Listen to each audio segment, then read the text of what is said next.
Everybody, it's me, Andrew. Get out into nature and tune in for yourself.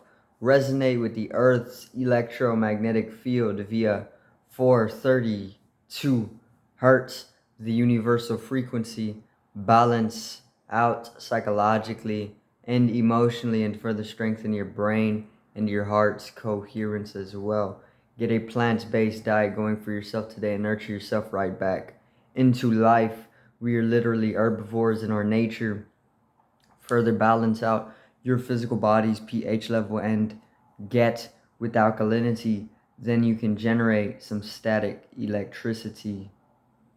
Send me some love telepathically. Set attention to your mind and set intention to communicate. That is all there is to telepathy. You are now tuning in to great days. So this morning I'm gonna talk a little on kundalini energy.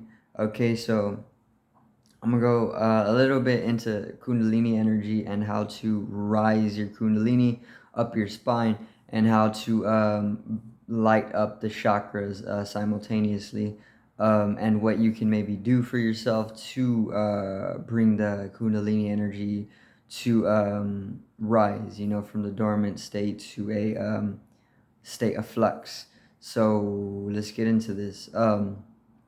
Kundalini energy is known as serpent energy. It's pretty much our life energy. It is known to be coiled at the base of the spine, so near the root chakra or near the sacral chakra, right there at the base of the spine. It is coiled up like a serpent can coil itself. It is seen as being coiled in the same way. So the thing about kundalini energy is we all have kundalini energy. Okay, if you're male, if you're female, it doesn't matter. You you have kundalini energy. Okay, all being has kundalini energy. The animals have kundalini energy. The I think even insects, plants have kundalini. Okay, so kundalini, we all have this. All right, and it's a life energy. It's coiled at the base of the spine for humans, and it can lie dormant for most people as well. But you can rise the kundalini. You can activate it basically. You can bring it out of the state of dormancy it is in, and you can bring it into a state of flux or activate it. And whenever you are doing this, whenever you are able to activate the kundalini energy, you are able to take the coiled energy at the base of the spine and you are able to unravel it or rise it or uncoil it up the spinal cord. The spinal cord is acting like the axis for it, or it's kind of like what the energy is able to grapple onto, so you can uncoil it, you can unravel it, or you can rise it up the spine through many different methods. There's many different methods to be able to do this. Okay, but as you are activating it or rising it up the spine, it's gonna also light up your chakras. It's gonna open up your chakras. It's gonna activate your chakras if they're inactive and blocked up.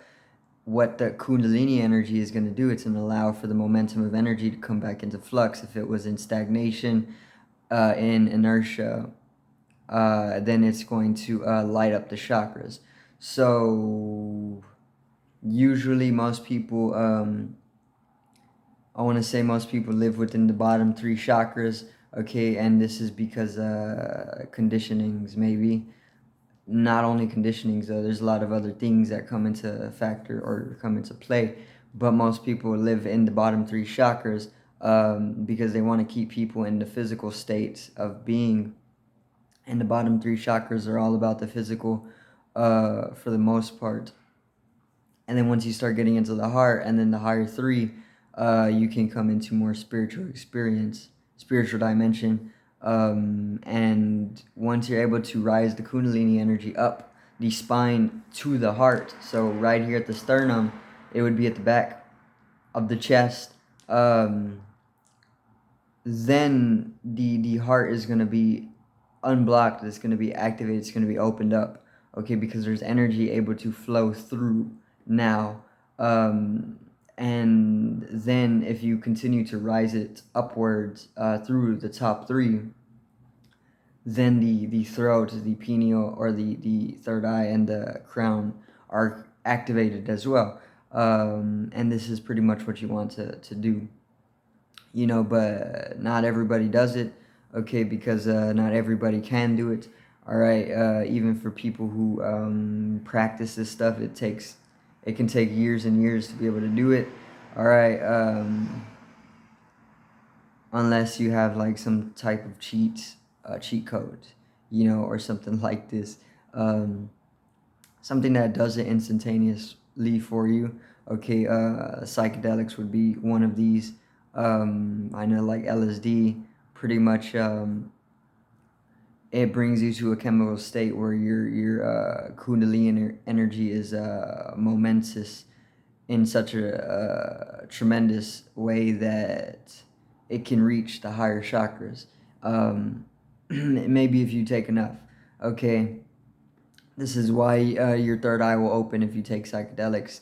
Sometimes your crown will even open. Most of the time it will. But it's like you can't really stay there too long. Afterwards it's kind of like unactivates in a way. But you can, let me see. Once you start getting the kundalini, what you need to do is you need to activate the kundalini that's dormant at the base of the spine to start it. And then once you activate this, it's going to start uncoiling itself or unraveling itself up the spine. And to get that process going, you need to bring a momentum of energy. You need to raise your energy level, basically, is what you're doing when you're doing this. And you can do anything to do this. Whatever brings you a rise in energy is going to also be you activating the kundalini energy, okay?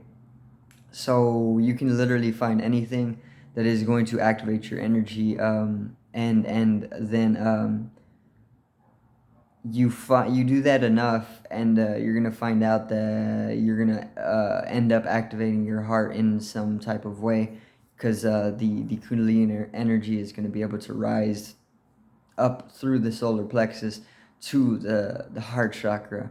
Okay, and there's a wall there, so you need to bring enough momentum to be able to break through that wall and activate the heart. But there's a wall there because not everybody needs to open up the heart chakra. Okay, it's only something for people who are really ready, because it can get very, very intense when you open up the heart chakra. Okay, so not everybody is going to be able to do it, and this is why there's the anatomical wall between the solar and the heart, because if it wasn't there, it would be easy to pretty much open up the heart, but it needs to be there because it needs to be it's a half step. It needs to have some type of obstacle before you're able to actually open up the heart. You need to go through your evolutionary process, and you need to understand the pace that your soul is taking when it comes to your journey. But once you're able to pass that wall with enough momentum of energy, then you can continue rising it from there. Okay, and then there's another wall getting into the higher chakras, because you still need to wait before you're able to access the crown or the soul star, whichever one it may be. But kundalini energy, it's not hard to rise. You can get it rising very, very easily by doing whatever it is that brings you joy, brings you some type of rise in energy. You can take up spiritual practice, you can take up psychedelics, you can even just like make art. You can do whatever it is that makes you as an individual feel more energetical. And these states of higher energy is the kundalini coming to rise, or it's coming into fluctuation. And whenever you have a full kundalini awakening, it's going to change your entire karmic cycle. You know, it's going to change. It's very, very, I want to say, dramatic in this way. It changes everything. It changes everything about you. Okay. Changes everything, and it can even it can even result in like powers and whatnot, natural supernatural abilities. Okay, these are natural to all of us, but we don't have the necessary energy. We don't have the eye to always see that we are doing these or using these. And then also coming to higher states of awareness obviously is another benefit of kundalini awakening. Natural healing, being able to do this is another one. A lot of benefits. A lot is opened up to you whenever you open up or awaken the kundalini energy once again. But this is whenever you start actually getting it to the higher chakras. It's harder than we can just talk about. Actually being able to do it is harder than it is just talking about it, because it comes with a lot of trials that your soul needs to go through in order to just come into higher states of consciousness. You know, because that coming into higher states of consciousness changes everything. You as a soul need to understand that you're ready for this stuff. You know, when sometimes you're not. Okay, because you need to take it with some patience. It's a virtue. So you can't just access this stuff whenever you want, you know, because that's kind of just like desiring, and that's kind of egotistical, you know, but it's more so just like an unfolding, and it's a journey, and it's more so like a musical, you know. You don't necessarily skip to the second verse of a song just to get some wisdom from it. You know, you have to go through the whole song so you can understand that piece of wisdom in its totality, or more potently. You know, so it's the same thing. You can't just access higher states of consciousness if your soul is not ready. You need to go through everything that you need to put yourself through in order to get there first. But you can all start on rising your kundalini energy, because we can all do this anytime. All beings are doing this. Okay, literally just like exercising is going to rise your kundalini energy. You know, but you, in order to do the spiritual work, or in order to kind of have the eye for balancing and aligning and opening the chakras, and getting into higher states of awareness, and mapping it and whatnot, doing all this, you need to have some type of inner vision for it, you know, because staying on the outside is not going to really be enough for you to really understand it as fully as you need to in order to actually get into the work of it, you know. So that's pretty much going to be it for today's video. Once again, I hope you all did enjoy the little talk on kundalini energy. You can do anything to rise your kundalini energy. Once again, anything that brings you to a higher state of energy is you already rising the kundalini energy. Okay, and then you can go deeper into that, and then you can kind of like fine tune from there, understand what works best for you, and trust yourself as well at the end of the day. Okay, this is vital. But I do thank everybody for watching. Once again, peace out. Generate some static electricity from the etheric body, or the first layer of the aura. One love, and have a great morning.